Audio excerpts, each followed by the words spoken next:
All right. Hi. Hi, So I'm Jamie, the gut goddess, I'm Daniel, the good goddess's best friend. and we are coming at you with basically whatever we think is interesting and exciting. I am wearing a shirt. And and so am I. And today's topic, my girlfriend's period Yes. and how it affects me. Yes. Okay. So if you've been following me, you've noticed that I'm posting a lot about the lunar cycle and the menstrual cycle and how it all syncs up. And I pretty much call Daniel every day and just tell him all the things that I'm freaking out about and how exciting and how cool and all the things I learned for, the past, I don't know, 20 years or something. And then he's like, what? Exactly. Like, tell me all about it. So there's a lot of really good information in this. So I thought we would share it with the world. So here you go. So girlfriend's period. Let me just start this off with, because I'm doing this tracking. She joined a call. And on this call, it's like, okay, there's different moon cycles and there's different menstrual cycles and they're supposed to sync up. And then you've got, the new moon and the follicular phase. And like during the follicular phase, you're going to be more energetic and focused and other things. And so she's tracking it with me. But Daniel was like, I kind of think I know her cycle. Yeah, and real quick before I get into specifically my girlfriend's cycle, I really didn't learn about the significance of the cycle and a woman's mood until about a year ago. But I was married for 13 years, and even during my marriage, I had started to kind of get a feel for the best time to talk to my wife about getting a boat, and then, or when was that? Do you remember what moon it was when you wanted to talk to her about getting a boat? Well, honestly, I didn't think of it in terms of moon. I thought of it in terms of menstruation and, before, during, after. So when was it? Right. It was always after. It was always that Yep. week after menstruation. She tended to be most open to what I wanted. Yep. She also tended to be like the most in love with me, I guess I would say. Like I annoyed her the least, Yep. during that phase. Yep. Mm-hmm. And then really like, and then each sort of week I could almost, so you had the week after, like from the stop of menstruation, anywhere from 7 to 10 days. It was never exactly a week, it was, 7 to 10 days. But then after that, then things sort of leveled off as far as, joy and happiness and all is right with the world. But it wasn't, I wouldn't say it was anything sort of bad, but that week after sort of the good week, let's say, it was sort of, I would say she seemed most like her normal self.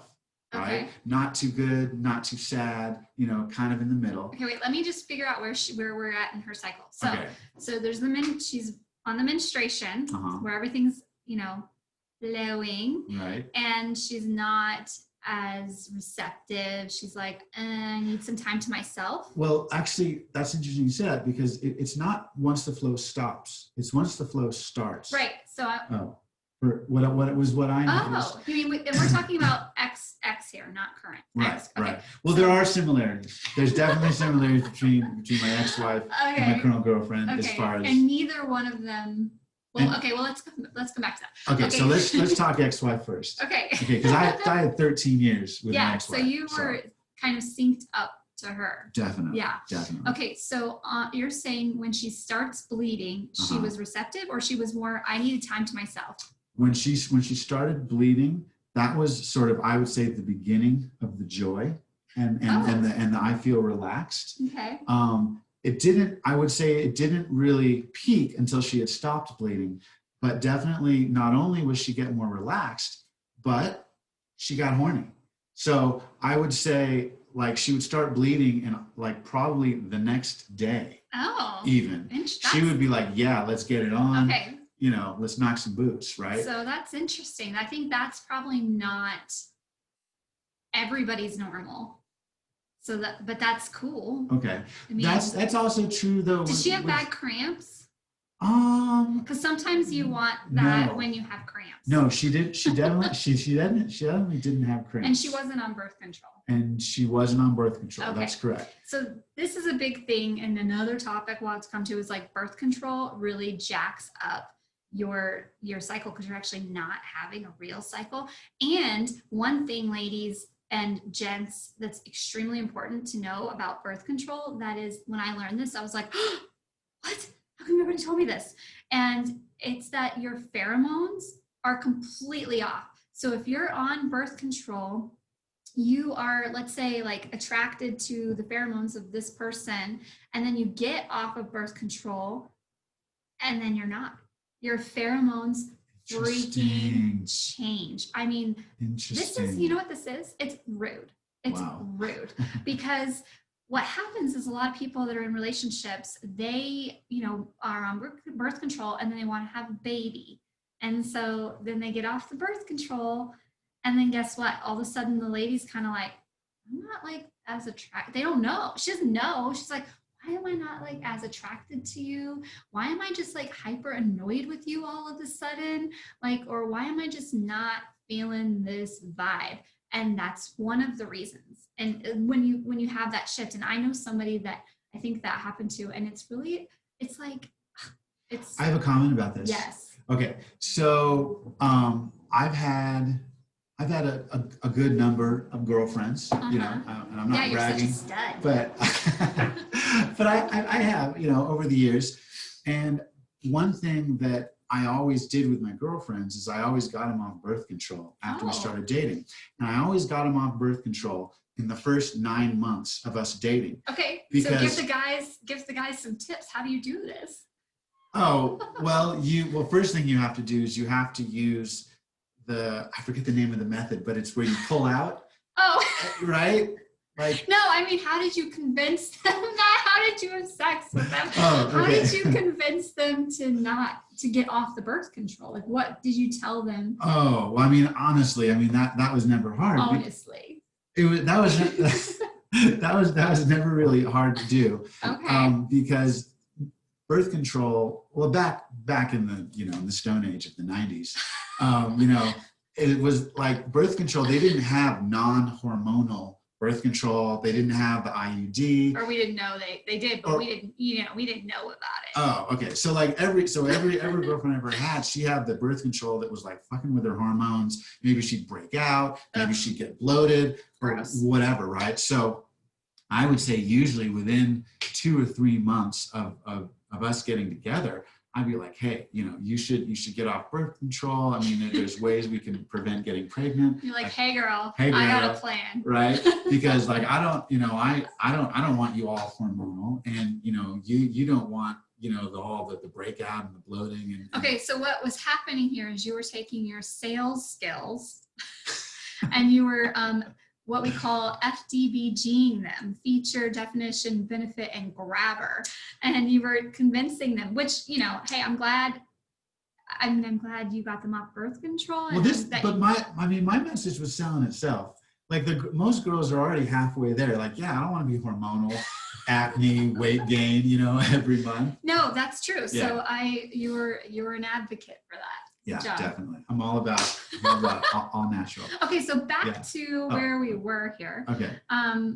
So on the bleed, so she was, feeling it during the bleed, feeling the horniness. And sometimes, I don't even interrupt you. Sometimes even before she started menstruating, she'd be like, hey, come on, let's get it. Let's get it on. I want you to knock that out of the park. Because sometimes I could I don't know if I can say this on a podcast, but I would like deep dick her. I can't say it. Okay, sorry. I don't know what you can say. This is our first time. Okay, sorry. I would penetrate very, very deep, and I would actually kind of like get the flow starting. Yeah. Right? Okay. And that would really help her. I agree with that. That's what I'm saying. Sometimes I'm sorry. No, it's okay. I want to this is good information. And I think that there is a whole nother podcast about how to use it as a tool to get it started and alleviate cramps and to get the hormones and the good feelings and the good vibes going. So that is a thing for sure. Right? Mm-hmm. Okay. Okay. So anyway, back to what we were talking about. So yeah, usually once the flow started, right? Okay, obviously like once like the day it started, it's like, oh shit, I'm bleeding. Okay. You said I would deep dick her. Well, I don't know. I don't know about this stuff. I know. I'm sorry. This is my keep going. first podcast, Mine by too. the way, in Well, case you guys actually, are wondering. It's my first host, but I was on a podcast. Okay. I've never been on a podcast before, so I don't know. We're You can maybe censor that out. We're or making the something. rules. Yes, no, we're making. no. I think it up. inquiring minds want to know. Right? I mean, it's like Dr. Ruth, but 20 years later. Okay. I want to know how many people know who Dr. Ruth is. We have to come up with the new, like all the new Dr. Loveline. No, Dr. no, Drew. That's still old. There's like new. It's recent enough. No, it's. I bet Drew knows about Dr. Drew. So actually, fun fact, Yeah. I helped a customer whose wife was on one of the co-hosts for the Dr. Drew show. Cool. Okay. Anyway, moving on. All right. Cool story, bro. Okay, so back to what I was trying to get to. Okay, so the week after you menstruate. Right. I would say like really by the second or third day of the flow, that's when it really started, like joy, happiness, creativity, probably. Mm-hmm. I probably wouldn't have noticed the creativity, but, and general arousal, Mm-hmm. like, oh, I feel close to you. Mm-hmm. Your skin feels so nice, yeah. all that sort of stuff. Yeah. And then. Wait, stop. So I want to talk about that. Okay. So I'm going to start and stop you. That's okay. Cool. I know you're getting excited, but okay. So that's the week. That's the week that we're talking about. That's the follicular phase week. That is, ladies, that is the bomb week. Like that is the week you should look forward to. And that's one of the things I've noticed from tracking is like, now I know that's the week that everything you're saying, I'm going to be more energy physically, more energy mentally, more clarity, more arousal for sure, more like I'm just feeling and vibing on the whole world, which is probably why you're like, oh, my skin's they just want to be close. And that's because you're feeling really good. You just shed, like as a woman, we just shed all of that out of us, right? And so now it's like a whole new beginning. And that is what you want to look forward to. So like when I had ended my cycle, my menstrual cycle, I guess it was a week ago, last Sunday. And I started this week off just like feeling amazing. And I'm like, yes, now I know this. So on my calendar, I'm like tracking and I'm like, okay, this is the week that I'm going to be in my follicular phase. And I'm going to plan all this stuff, knowing that that's the week that I need to plan maybe a date, like a fancy date, or doing some more exercise than I would normally do, brainstorming. So that's your starting new project. So ladies, this is what I'm talking about. Like if you know when your cycle is and when the phase is, you can actually schedule your productivity to this part of your cycle. And gents, you can schedule maybe a date as well, right? Mm-hmm.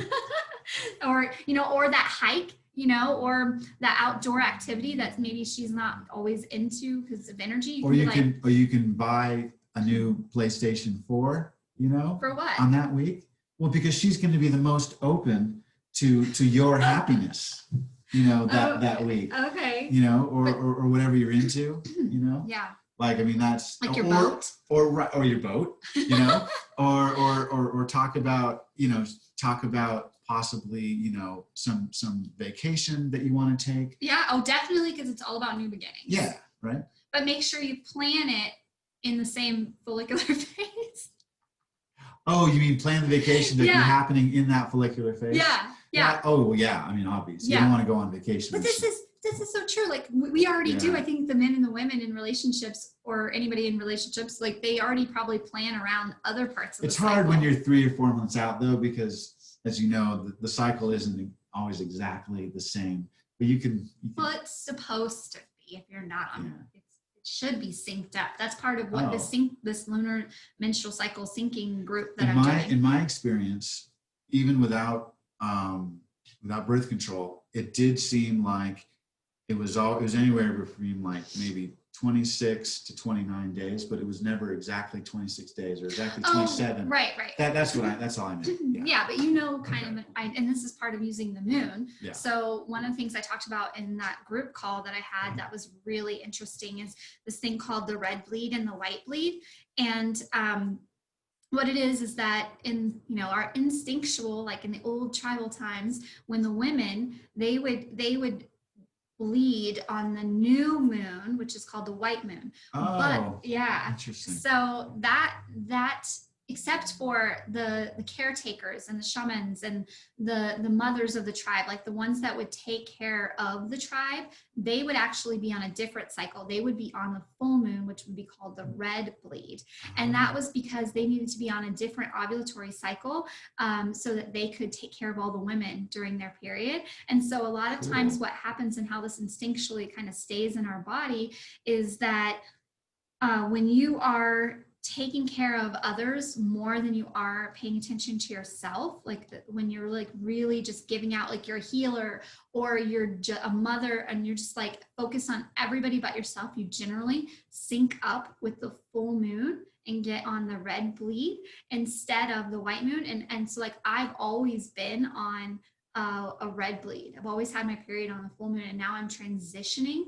And I think it's not because I'm not a healer, because I am, but it's because I'm finally learning how to incorporate self-care and protect my energy and take care of myself along with others. And so now I'm starting to cycle with the new moon. And I think that it's so crazy that our bodies just instinctually get that. Yeah, no, that's really interesting.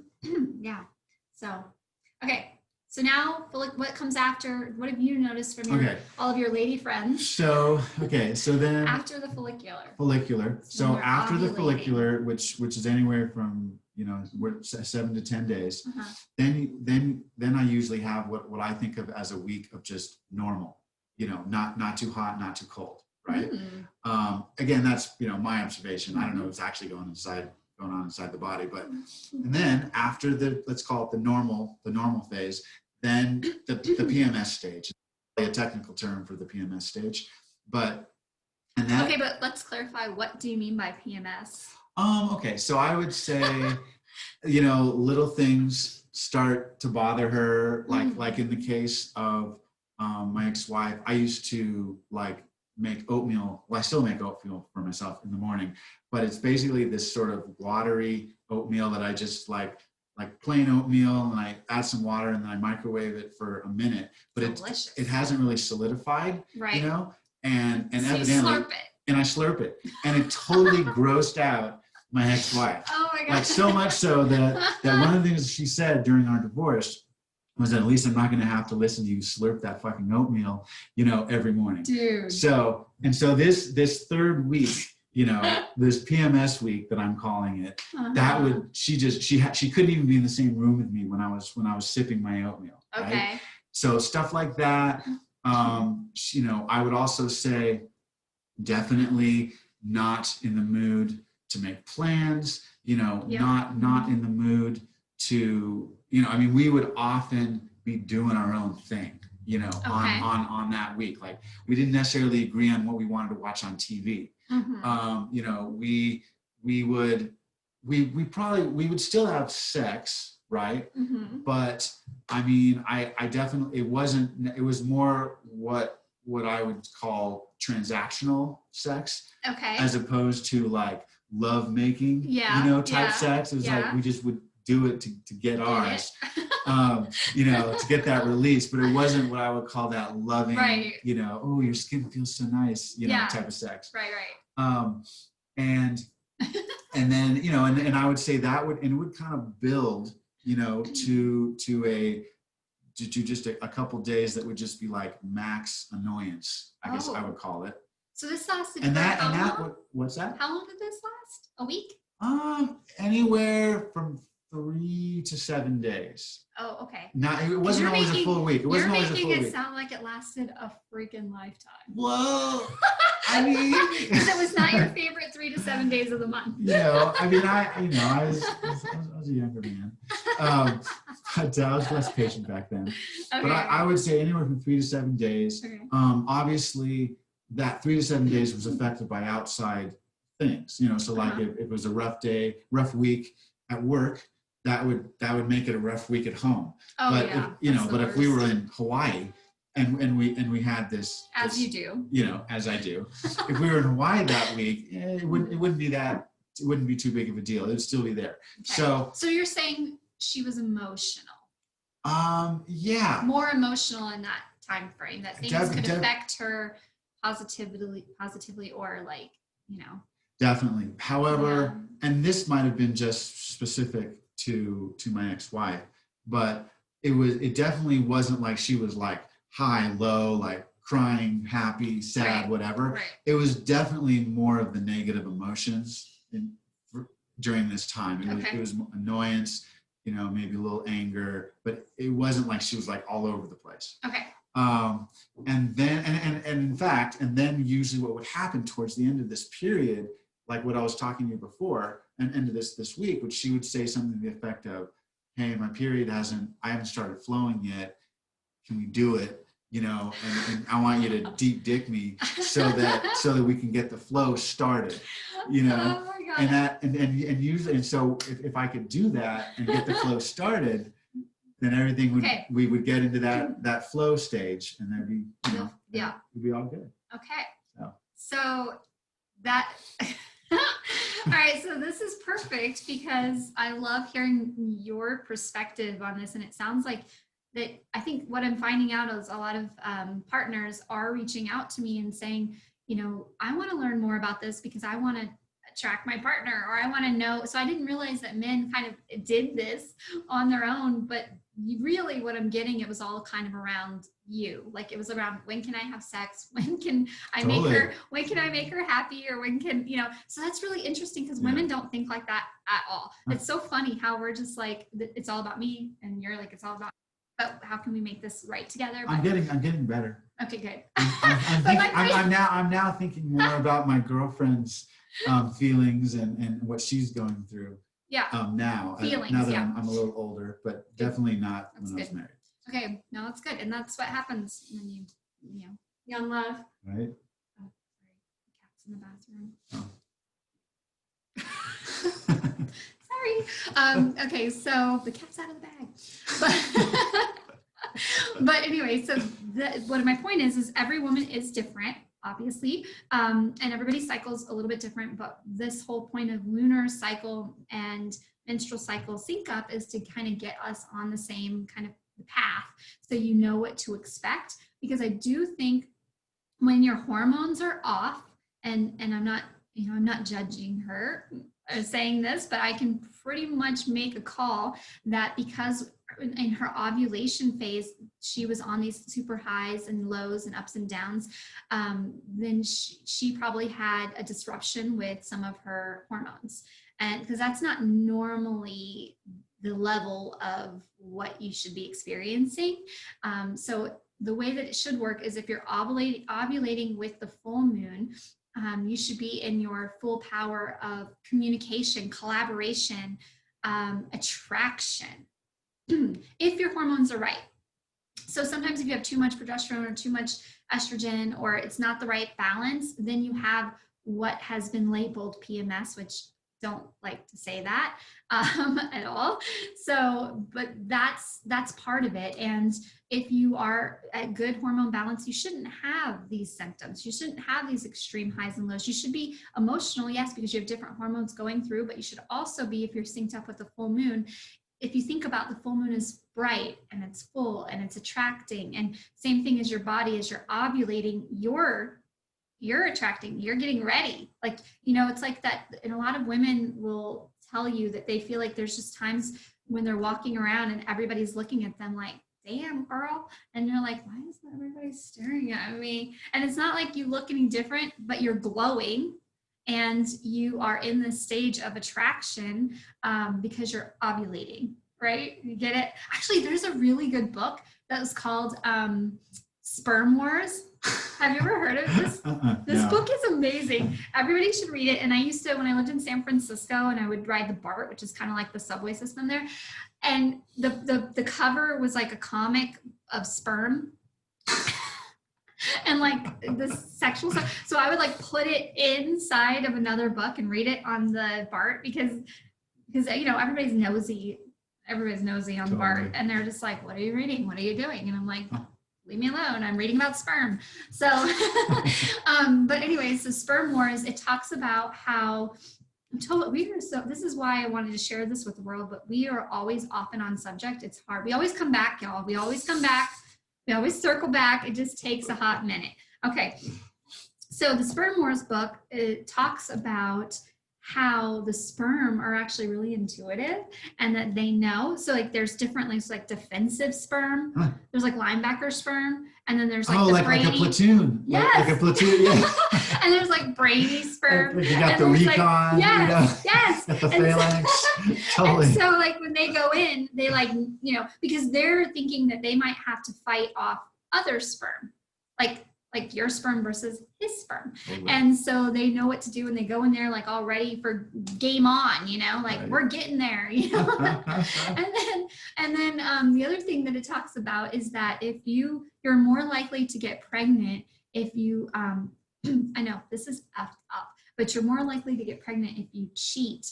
I knew that. Did you know that? I totally knew that. Yeah, absolutely. What? Yeah, I totally knew that. Because or even not necessarily cheating, but also like one night stand. Yes. Yeah, like as a sperm, no. Well, that's cheating. You might not be getting back. No, one night stand if you're single. Oh, you mean if you don't have? If you're single. Like these sperm know. Hey, we haven't gotten laid in like 3 months. This is our only chance. So they send out the better ones. Oh yeah, totally. That's what I'm talking about. Totally. The army, they send out the best one. They send out like the front line. Yeah. Like we're getting. Yeah, isn't that crazy? The paratroopers. But when you're having sex with somebody all the time, the sperm get lazy and they're just like, okay, this time maybe it won't. Whatever. You know, but so crazy. Yeah. So it's actually if you want to get pregnant, and this is not like I don't even know this. I'm just speculating here based off this Sperm Wars book.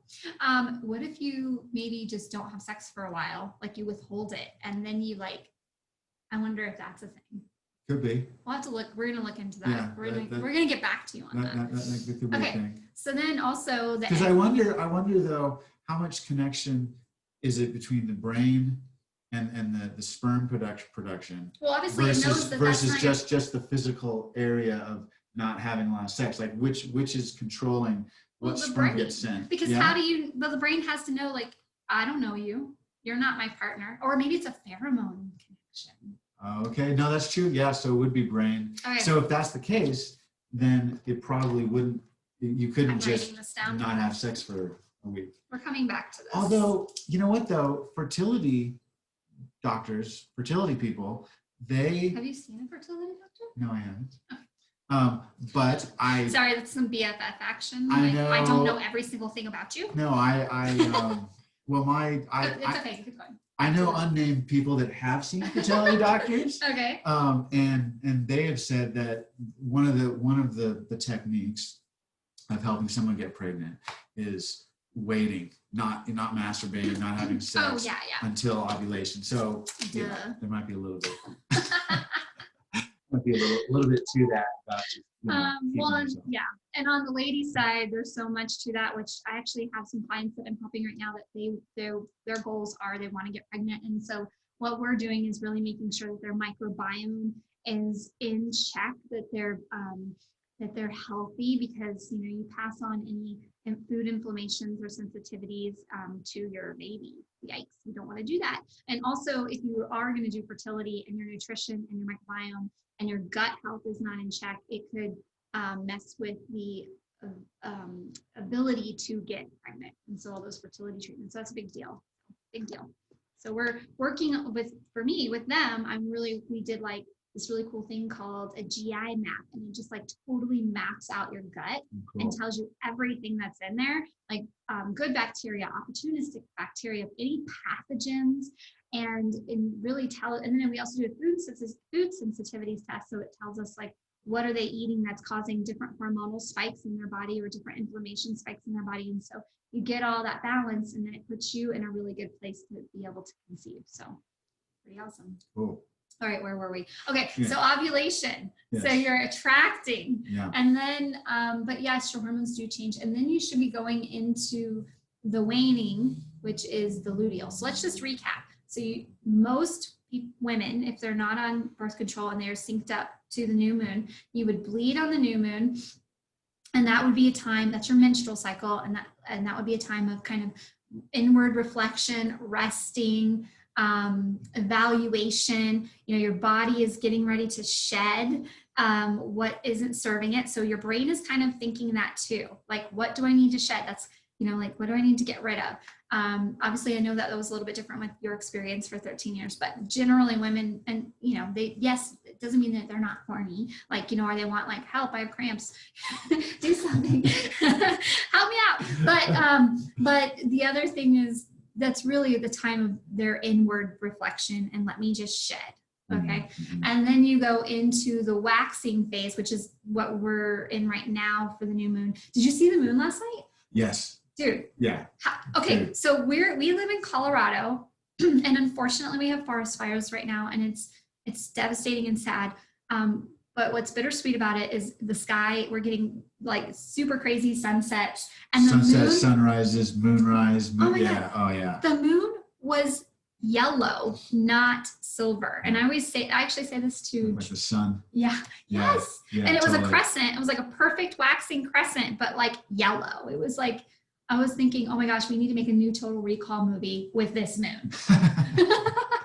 Get your ass to the moon.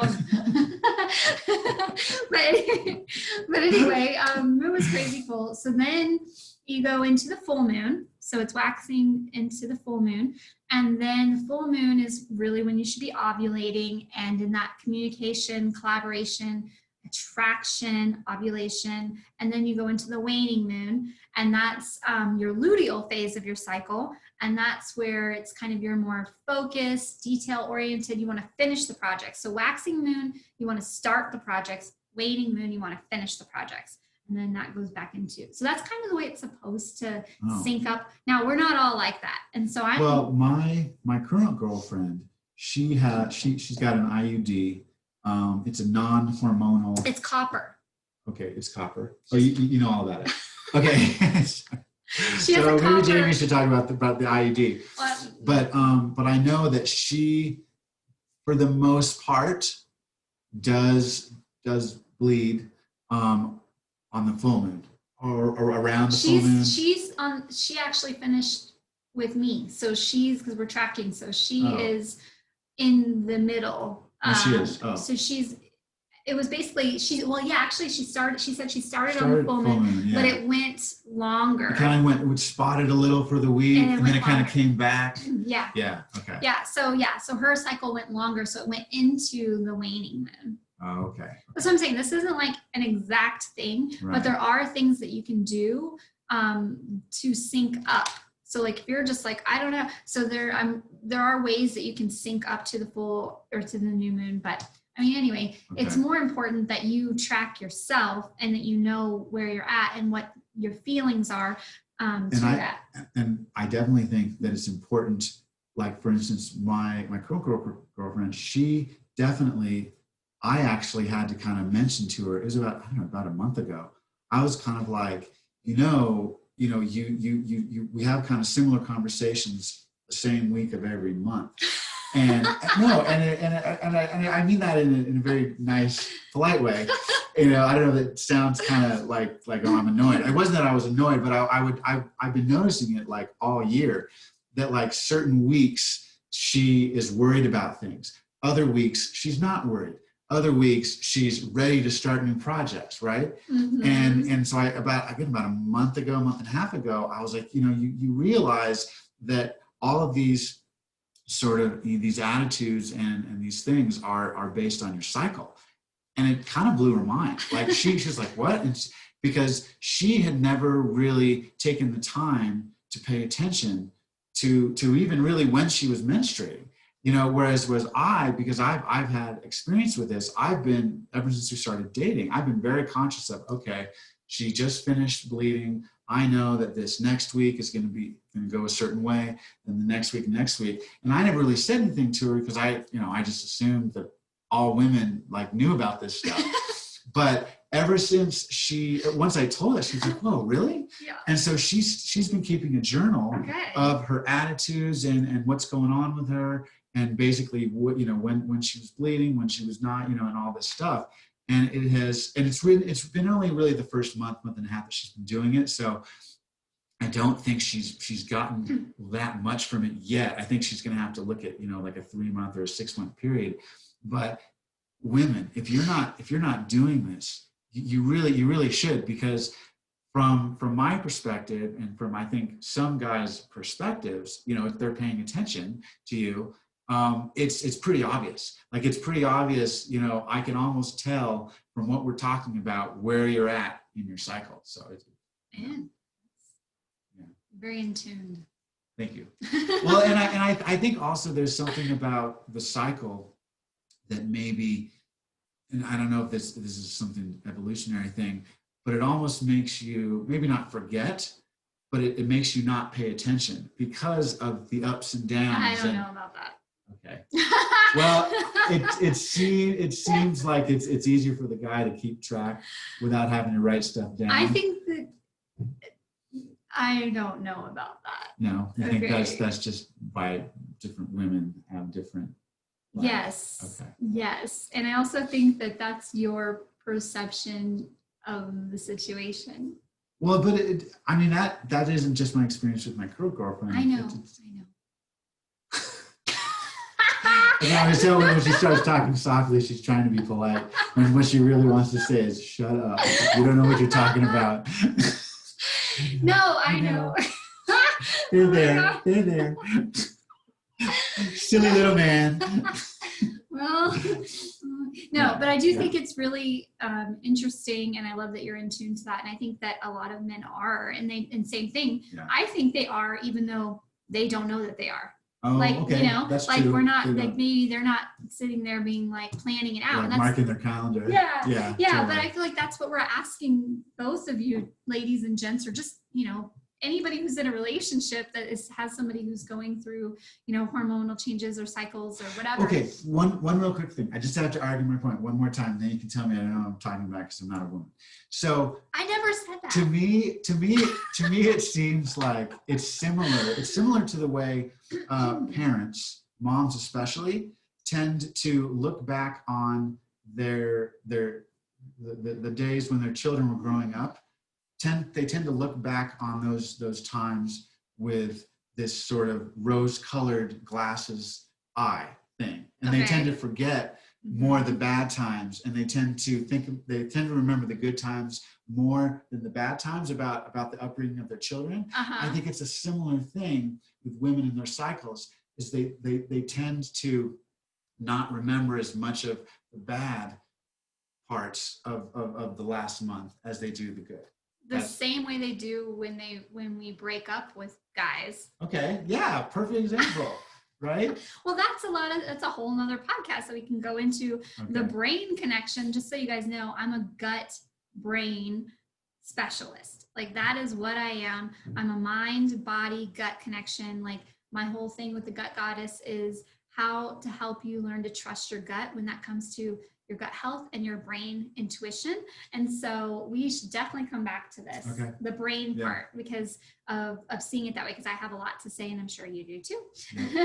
Okay, so, but to wrap this up, you need to try really, I think both partners, maybe we could do like a dual. So I'm trying to create something for this, but like a dual journal type thing, where she's tracking, where she is to the moon, where she is to her cycle, and how she feels, like, energetically, emotionally, physically, sexually. And so actually I'm looking at my calendar. I wish I could show you guys, but I have that all on there, and I've been tracking it daily. And it's really interesting because I'm noticing so much. And I think that for you, like, since your girlfriend is already doing that, if you did the same, like, for her, and then how you're feeling in those moments, it would be something that you could plan. I'm just all about planning for productivity and planning to, like, use my power when it's at its best. And I think that's a really good thing to do with your partner as well. Yeah, no, I agree. That is a good idea.